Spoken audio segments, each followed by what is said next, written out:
शिपाई भरती व कर्मचारी नियुक्ती वादावर पडदा. प्रशासनाच्या ग्वाहीनंतर आमरण उपोषणाची सकारात्मक सांगता. ग्रामपंचायत निर्णय स्पष्ट. अधिकाऱ्यांच्या मध्यस्थीने तणाव निवळला. ग्रामपंचायत वणोजा येथील कर्मचारी नियुक्ती प्रक्रियेवरून निर्माण झालेल्या वादाच्या पार्श्वभूमीवर पंचायत समिती राळेगाव कार्यालयासमोर सुरू असलेल्या आमरण उपोषणाची अखेर सकारात्मक सांगता झाली. प्रशासनाने दिलेल्या स्पष्ट ग्वाहीमुळे आणि ग्रामपंचायतीची भूमिका स्पष्ट झाल्यानंतर उपोषणकर्ते जितेंद्र खोडे, विकास घिन्मिने, सूरज किन्हेकर आणि श्रीकांत बेलखेडे यांनी प्रशासनावर विश्वास व्यक्त करत उपोषण मागे घेतले. ग्रामपंचायत वणोजा इथं कर्मचारी नियुक्तीबाबत ग्रामपंचायत सभेत चर्चा होऊन संबंधित कर्मचाऱ्याला रोजंदारी तत्वावर कामावर घेण्याचा निर्णय घेण्यात आला होता. स्थायी नियुक्तीबाबत कोणताही अंतिम निर्णय झालेला नसल्याने काही गैरसमज निर्माण झाले होते. या पार्श्वभूमीवर संतप्त युवकांनी पंचायत समिती कार्यालयासमोर आमरण उपोषण सुरू केलं होतं. या संदर्भात गट विकास अधिकारी केशव पवार व ग्रामपंचायत सचिव सुबोध चांगले यांनी प्रशासनाची भूमिका स्पष्ट करत संबंधित प्रकरण न्यायालयीन प्रक्रियेशी निगडीत असण्याची शक्यता असल्यानं सध्या स्थायी समिती नियुक्ती करणं शक्य नसल्याचे स्पष्ट केले.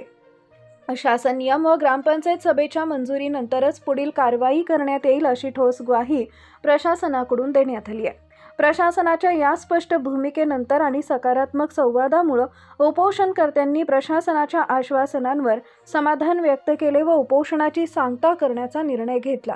यावेळी विस्तार अधिकारी मस्के, ग्रामपंचायत सरपंच मालुताई कोटनाके, ग्रामपंचायत सचिव सुबोध चांगले, माजी उपसरपंच प्रफुल्ल तायवाडे, विदर्भ संपादिका ज्योत्स्ना करवाडे, गजानन मुरस्कार, अविनाश बेलखडे, सतीश वाळके, दिनेश कोटनाके, लक्ष्मीकांत उत्तरवार व इतर ग्रामस्थ मोठ्या संख्येने उपस्थित होते. DSP न्यूज लाईव्ह यवतमाळ प्रतिनिधी सागर सरोदे. शासन निर्णय लागू असेल त्यानुसार निवडणूक होईल. पारदर्शक पद्धतीने पारदर्शक शासन आता जशी झाली साहेब आम्ही कसं दररोज आम्ही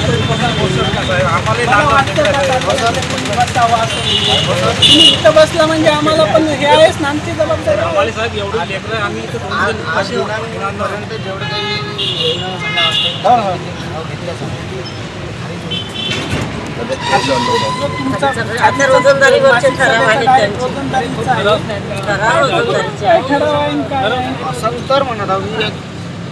एक लक्षात घ्या, चुकीची कोणतीही प्रक्रिया झाली वाटलं तुम्ही उपोषणाला बसत काय माझ्याकडे तक्रार करू शकता, सीओ साहेबांकडे करू शकता. रितसर तक्रारीची तुमची हे आहे किंवा रितसर तुम्हाला परत उपोषणाचा हक्क काही करा, फक्त पारदर्शक पद्धतीने करा.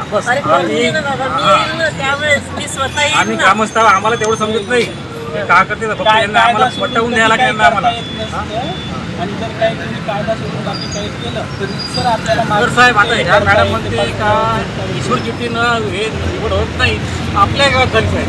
आता ते कसं काय वेळेस ती करते तसं नसतं. आता तुम्ही जर जुनेच गड्डे उकरून काढत असाल तर काहीच होऊ शकत. चांगले साहेब जो निर्णय आपण आता मध्यस्थी काढला भविष्यात काय चुका होऊ शकतात यासाठी मी आज बसणं हे काही नसतं. भविष्याचं कोणी सांगितलंय फक्त त्या हे काय लिहून गेलं भविष्यात जे काही शासन निर्णय असतील, जो काही शासनाचा आदेश असेल त्याला जाऊन चुकीची प्रक्रिया होणार नाही. त्यावेळी जे कोणतं शासन निर्णय लागायचं चांगले साहेब. सर्वसामान्यांना न्याय मिळवून देणारे हक्काचे चॅनल DSP न्यूज लाईव्ह. संपूर्ण महाराष्ट्रातील बातम्यांसाठी चॅनलला लाईक करा, सबस्क्राईब करा आणि शेअर करा.